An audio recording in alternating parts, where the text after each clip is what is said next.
Proverbs chapter 5 in the Lawful Literal version at LLVbible.com.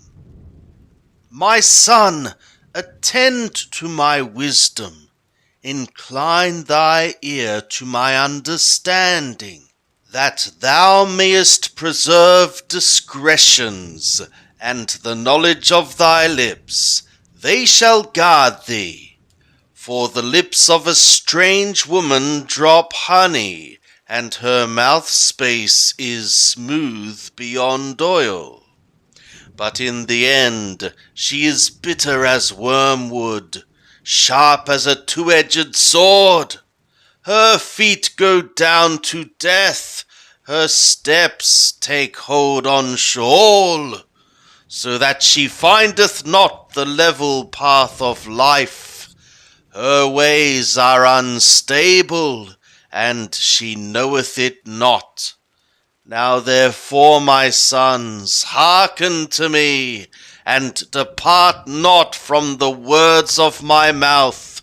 Remove thy way far from her, and come not near the door of her house, lest thou give thy honour to others, and thy years to the cruel, lest strangers be filled with thy strength, and thy labours be in the house of a foreigner, and thou mourn at thy latter end, when thy flesh and thy body are consumed, and say, How have I hated instruction, and my heart despised reproof? Neither have I obeyed the voice of my teachers, nor inclined my ear to them that instructed me. I was almost in every evil, in the midst of the assembly and congregation.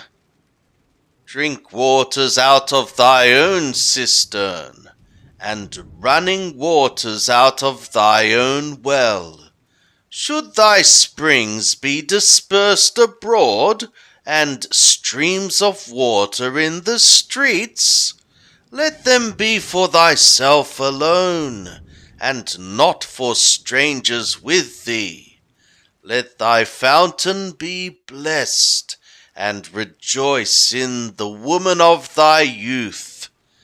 As a loving hind and a pleasant doe, let her breasts satisfy thee in all time, and in her love shalt thou stagger crazy always. For why shouldst thou, my son, go astray by means of a strange woman, and embrace the bosom of a foreigner?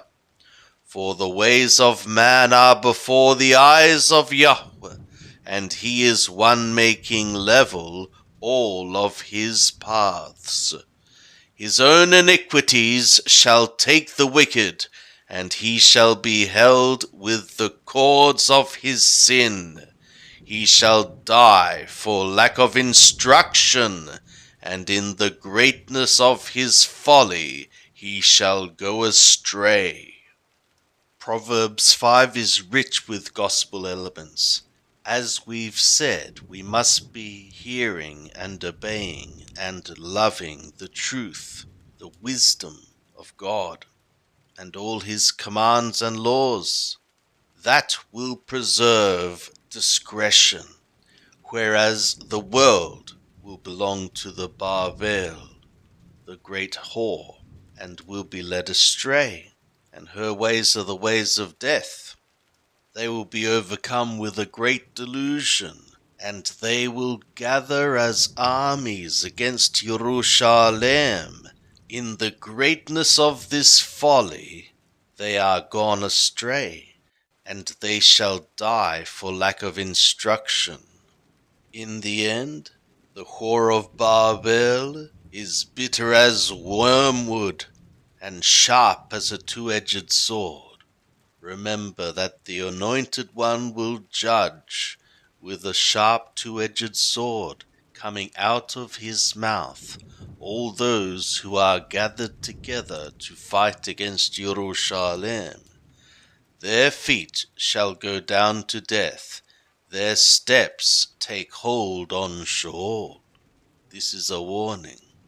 But for those who make their ways right before the eyes of Yahweh, He is one making level all their paths, to guide them safely through the times of evil to come, that they may go to the place of safety and survive until the return of the Lord Yeshua, and pass into everlasting life without even dying in between. This is the gospel.